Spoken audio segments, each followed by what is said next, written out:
क्षेत्रों को ODM plus कर दिया है। हम उनको और अच्छा ढंग से करने की कोशिश कर रहे हैं। हमने गंगा यात्रा की है, हमने दोनों तरफ से गंगा यात्रा बलिया से और बिजनौर दोनों को लेकर के कानपुर में मिलाया है, लेकिन फिर भी गंगा में बहुत सारा प्रदूषण आता है। उनको रोकने के लिए हम आप क्या कर सकते हैं, इसके बारे में मैं जरूर अपने वैज्ञानिकों को अनुरोध करूंगा, निवेदन करूंगा। अगर वो कुछ ऐसा शोध करते हैं तो हम उसको लागू करने के लिए तत्पर रहेंगे, जिससे हमारी गंगा निर्मल हो, अविरल हो। गंगा तो दर्शनार्थ मुक्ति कहा गया है, गंगा को देखने मात्र से व्यक्ति को मुक्ति प्राप्त होती है, और इसलिए हम लोग गंगा के क्षेत्र में बहुत सारा काम करना चाहते हैं। STP बन रही है, ट्रीटमेंट प्लांट बहुत सारे लग रहे हैं, लेकिन अभी भी इंडस्ट्रियल एरिया के बहुत सारे प्रदूषण आते तो उसमें गिरते हैं, उसको रोकने की कोशिश करेंगे। उत्तर प्रदेश बहुत बड़ा है, उत्तर प्रदेश में कुल हमारे 75 जिले हैं, 825 ब्लॉक है, 312 तहसीलें हैं। उत्तर प्रदेश में 18 हमारे केमिस्ट्री सिस्टम है, 24 करोड़ का उत्तर प्रदेश है, और उसमें 67,000 हमारी कुल पंचायतें हैं। और उस आधार पर अगर हम लोग देखें तो हमारे उत्तर प्रदेश के बहुत सारे एरिया हैं जो आर्सेनिक और फ्लोराइड से ग्रसित हो गए। बहुत सारा एरिया ऐसा है जहाँ ग्राउंड वाटर बहुत नीचे चला गया, बहुत सारे एरिया हमारा ऐसा है जहाँ पर खारा पानी है, और इन सब चीज़ों से हम लोग जूझ रहे हैं। लेकिन हम सरफेस वाटर के माध्यम से, हम लोग रेन वाटर हार्वेस्टिंग सिस्टम के माध्यम से, मैं जरूर निवेदन करना चाहूँगा कुछ रेन वाटर हार्वेस्टिंग सिस्टम का इंस्ट्रूमेंट ऐसा बनाया जाए जिसको हम roof top rain water harvesting system के माध्यम से वाटर रिचार्जिंग कर सकें, और वाटर रिचार्जिंग करके हम ग्राउंड वाटर को बढ़ा सकें। हम ग्राउंड वाटर को, जल का संचयन, जल का संवर्धन और शुद्ध पेयजल लोगों के घर तक पहुँचाने की व्यवस्था कर सकें। और ये सब करने में हम कामयाब तभी हो सकते हैं जब आपका महत्वपूर्ण सहयोग हमको प्राप्त होगा। ऐसे वैज्ञानिकों का सहयोग मिलेगा तो निश्चित रूप से हम लोग उसको बढ़ा पाएंगे। जब देश आज़ाद हुआ और पहली जनगणना हुई 1951 और 52 में, तो उसमें पूरे भारत के अंदर 36 करोड़ पॉपुलेशन थी, और उस समय पहली जनगणना के समय जो पानी उपलब्ध था वो 5177 घन मीटर प्रति वर्ष प्रति व्यक्ति के हिसाब से पानी था।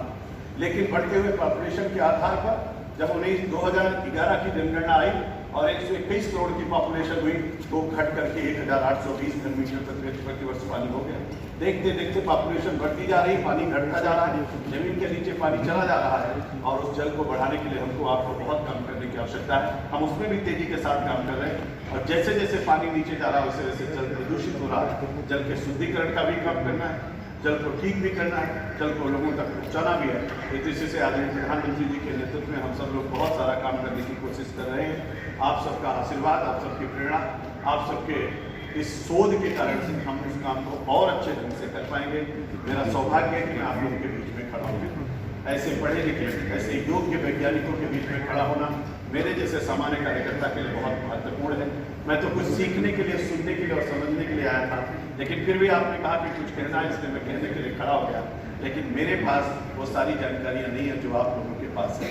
निश्चित रूप से आप लोग अपने शोध के माध्यम से भारत को और दुनिया को बहुत कुछ देंगे, और बहुत कुछ दे रहे हैं, और बहुत कुछ 80 सालों में दिया है। बहुत ही अच्छी यात्रा आपकी 80 साल की रही है। मैं आप सबका अभिनंदन करता हूँ, स्वागत करता हूँ। और आप लोगों ने इस तरीके के कार्यक्रमों के माध्यम से आगे बढ़ते रहें। मैं भगवान से प्रार्थना करता हूँ, आदिदेव नमस्तुभ्यं प्रसीद भास्कर दिवाकर नमस्तुभ्यं प्रभाकर नमोस्तुते आदित्य प्रथम नामादति अंत दिवाकर तृतीयं भास्करं श्रोत्रु चतुर्थं ग्रहाकरं पंचम शास्त्राष्टम च द्विवचनः सप्तम हर्षष्टम च व्यभावचो नवम दिव्यत्व दशमं द्वादशम एकादशे मूर्ति द्वादशम सूर्योचा। हे सूर्य भगवान, अपने प्रकाश से इन सबको ऐसे प्रकाशित करते रहिए जिससे हमारा यह सेक्टर और आगे बढ़ता रहे और दुनिया में नंबर 1 का स्थान हासिल करे और हर क्षेत्र में कामयाबी के चरम को छुए। और इसीलिए जलते हुए दिए से कहना चाहता हूँ कि शुभम करोति कल्याण आरोग्यम धन संपदा शत्रुपति विनाशाय दीपक ज्योति नमोस्तुते। दीपक ज्योति ब्रह्मा दीपक ज्योति नारदान दीपो हरते पापम दीपक ज्योति नमोस्तुते। आप सब लोग आगे बढ़े, ऐसे ही प्रकाश से बिखरते रहें और भारत का नाम दुनिया के अंदर जाता रहे। हर कोई भारत की तरफ देख रहा है। भारत विश्व गुरु के पद पर आसीन हो, आत्मनिर्भर भारत बने, एक मजबूत भारत, एक शक्तिशाली भारत बने जो दुनिया को दिशा दे सके। जिस तरीके से हमारे आदरणीय प्रधानमंत्री जी दुनिया में भारत का परचम लहरा रहे हैं, उसी तरीके से हमारे वैज्ञानिक अपने शोध के माध्यम से दुनिया में कीर्तिमान स्थापित करें और हर दिन नए नए पेटेंट कराते चले जाएं, जिससे पूरे विश्व को हम पेटेंट करा लें और सब कुछ हमारे कब्जे में हो। हम जहाँ चाहे जैसे वैसे उसका उपयोग करें। हमने बहुत कुछ किया है, आगे बहुत कुछ करेंगे। इसी आस्था और विश्वास के साथ आप सबको प्रणाम करता हूँ, आप सबका अभिनंदन करता हूँ, आप सबको बहुत बहुत धन्यवाद करता हूँ। कोई गलती हुई हो तो क्षमा चाहता हूँ। आप सबको प्रणाम, बहुत बहुत धन्यवाद। वैज्ञानिक तथा प्रौद्योगिकी जो हमारा यहाँ का परिषद है, अनुसंधान परिषद, उसमें 2 तरीके की विंग्स जो काम कर रही हैं। उसमें भारतीय विश्व विज्ञान अनुसंधान संस्थान और दूसरा जो राष्ट्रीय वानस्पतिक अनुसंधान संस्थान, इन दोनों संस्थानों के द्वारा पूरे देश और दुनिया के अंदर बहुत सारे ऐतिहासिक शोध किए गए हैं, जिसके माध्यम से इंडस्ट्री का विकास कैसे हो, कृषि का विकास कैसे हो, जीवन रक्षा दवाइयों का विकास कैसे हो, जीवन शैली में परिवर्तन कैसे आए, इन सब क्षेत्रों में जो ऐतिहासिक काम किया गया है। स्थापना दिवस के अवसर पर मैं ढेर सारी शुभकामनाएं ऐसे वैज्ञानिकों को देना चाहता हूं, जिनके माध्यम से बहुत सारे शोध करके भारत ही नहीं बल्कि दुनिया के अंदर भारत का परचम लहराने का काम यहाँ के वैज्ञानिकों ने किया है। 2257 पेटेंट कराने का काम, दुनिया के अंदर 37वां स्थान प्राप्त करने का काम, एशिया में 7वां स्थान प्राप्त करके एक नया कीर्तिमान स्थापित किया है इस संस्थान ने। और मैं समझता हूँ कि यहाँ के सभी वैज्ञानिक अभिनंदन के पात्र हैं।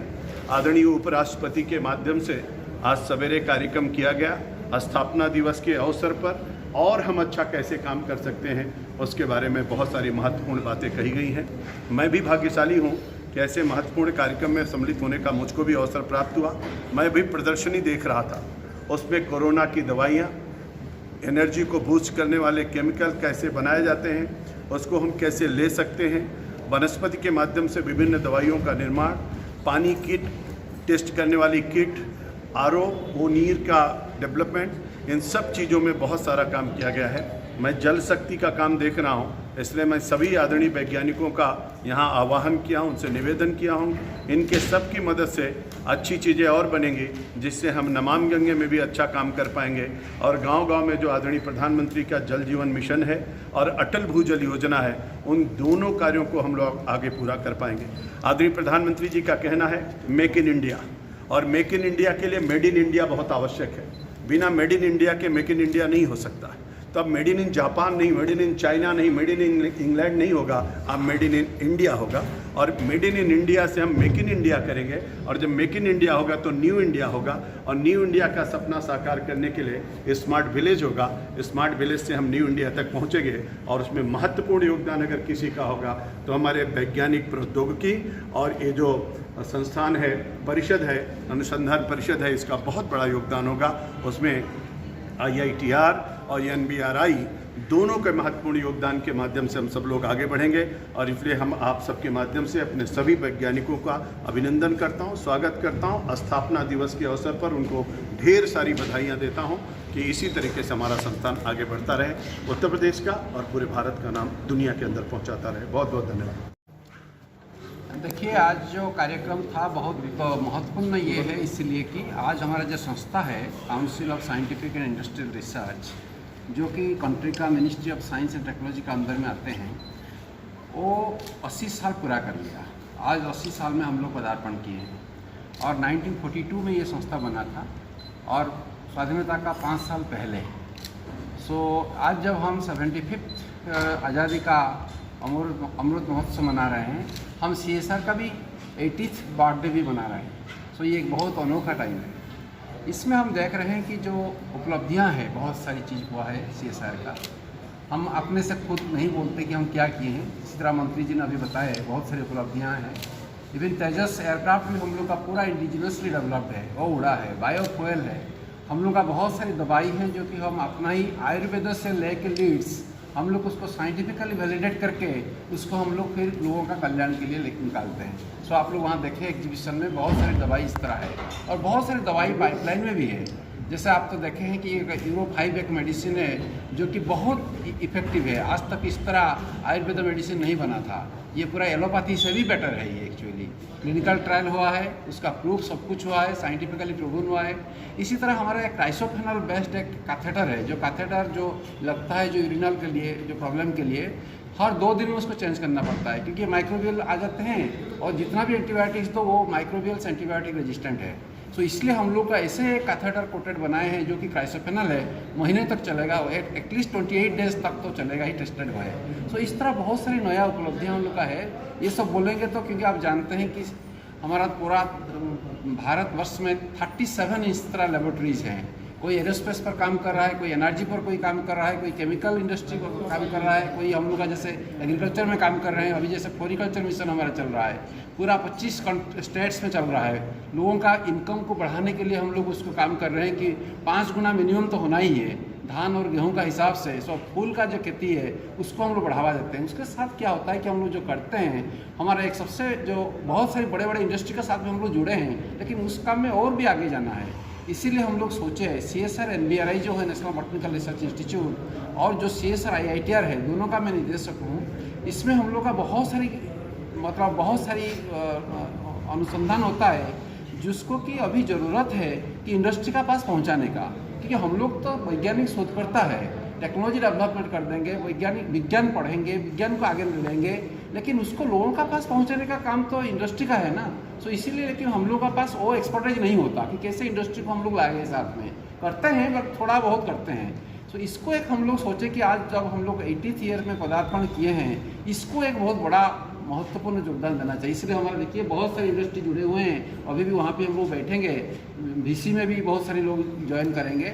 जैसे कि ओनीर का हमारा जो कैंट RO का है, जो महेश गुप्ता जी, वो भी हमारा साथ जोड़ रहे हैं।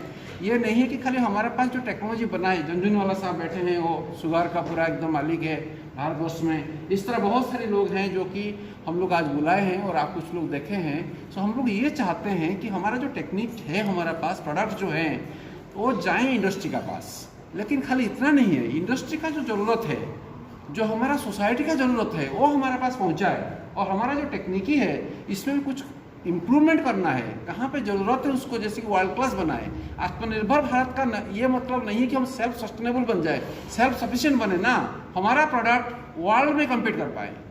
ये माननीय प्रधानमंत्री जी का पूरा क्लियर कट था कि हमारे तो हम लोग तो सेल्फ सफिशिएंट होना ही है, पूरा तो इंपोर्ट सब्सटीट्यूशन करना ही है। हम लोग को $1 भी बाहर नहीं देंगे, हम अपने से प्रोड्यूस करेंगे, लेकिन हमारा प्रोडक्ट भी इतना गुणवत्ता में ऊपर रहे जो कि हम बाहर को एक्सपोर्ट कर सकते हैं। सर आप संस्थान के पास कितने अंतर्राष्ट्रीय सहयोगी हैं? हमारा पास अंतर्राष्ट्रीय सहयोग की बात है, हम लोग का बहुत सारी कोलैबोरेशंस हैं। जैसे कि मैं NBRA का बात करूंगा, हर ऑर्गेनाइजेशन का अपना अपना कोलैबोरेशन होता है। जैसे हम लोग का रशियन एकेडमी ऑफ साइंसेस है, जर्मन, फ्रांस, सभी एकेडमी ऑफ साइंसेस के साथ हम लोग का प्लस यूनिवर्सिटीज़ भी होते हैं। ऑस्ट्रेलियन यूनिवर्सिटी के साथ NBRA का है, इनका भी हमारा ब्रिटिश यूनिवर्सिटी से भी है। जैसे हम लोग का अभी इक्वेडर गवर्नमेंट हम लोग को मंगाया था हमारा प्रोडक्ट जो इंडिया का लोटस है उसको लेने का। इस तरह बहुत सारी कोलैबोरेशन है। ठीक है, थैंक यू। स्टार्टअप जो है वो भारत को $5 ट्रिलियन इकॉनमी बनाने के लिए सबसे ज़्यादा कार सिद्ध होगा। साइंस और टेक्नोलॉजी से ही हम इनोवेशन और डिस्ट्रप्शन बनाने में लगे हैं। इसका सबसे बड़ा योगदान NBRI और IITR से हमारे साथ लगातार स्टार्टअप जुड़ रहे हैं और उनके साथ हम काम कर रहे हैं। इस वक्त हमारे पास करीब ऐसे 40+ स्टार्टअप्स हैं जिनके साथ हम इन दोनों इंस्टीट्यूट्स के अंदर अलग अलग प्रकार के MOU साइन कर रहे हैं और आज भी कुछ 5 या 6 MOU स्टार्टअप्स के साथ ही साइन हो रहे हैं। इनका पर्पस होगा कि नई टेक्नोलॉजीज़ को लेकर किस तरह से हम जल्दी से जल्दी स्टार्टअप्स के साथ काम करते हुए पब्लिक तक पहुंच सके, क्योंकि एक स्टार्टअप जो है एक संस्थागत इंस्टीट्यूशन से ज़्यादा जल्दी काम कर पाती है और उनके पास कम मैन पावर होने की वजह से उनकी हायरार्की स्ट्रक्चर्स छोटे होते हैं, तो जल्दी ही वो कार्यसिद्ध प्रोडक्ट मार्केट में निकाल पाते हैं। इसीलिए NBRI और IITR के टेक्नोलॉजी के ट्रांसफ़र के अलावा यहाँ के साइंटिस्टों की गाइडेंस और हेल्प के माध्यम से हम इन स्टार्टअप्स के सक्सेसफुल प्रोडक्ट्स को अगले 3 से 6 महीने में प्रैक्टिकल प्रोडक्ट्स बनाने में काम कर रहे हैं। इसके अलावा स्टार्टअप्स के अंदर हम अभी स्टार्टअप्स का एक बड़ा प्रोग्राम भी रखेंगे जिनमें हम नई टेक्नोलॉजी के स्टार्टअप्स को बुलाएंगे, अपने यहाँ आमंत्रित करेंगे जो अपने NBRI और IITR के कार्य क्षेत्र के अंदर टेक्नोलॉजीज़ पे काम कर रहे हैं और उनसे समझना चाहेंगे कि किस तरह से हम एज ए साइंटिफिक इंस्टीट्यूशन उनकी हेल्प कर सकते हैं। ये सारा कार्यक्रम हम सितार नाम के इंस्टीट्यूट जो यहीं पे बना हुआ है गवर्नमेंट का, इसके माध्यम से करेंगे, जिसके बारे में अभी हम लोग जल्दी ही जब CEO राउंड टेबल करेंगे तो आप लोगों को उसके बारे में बताएंगे।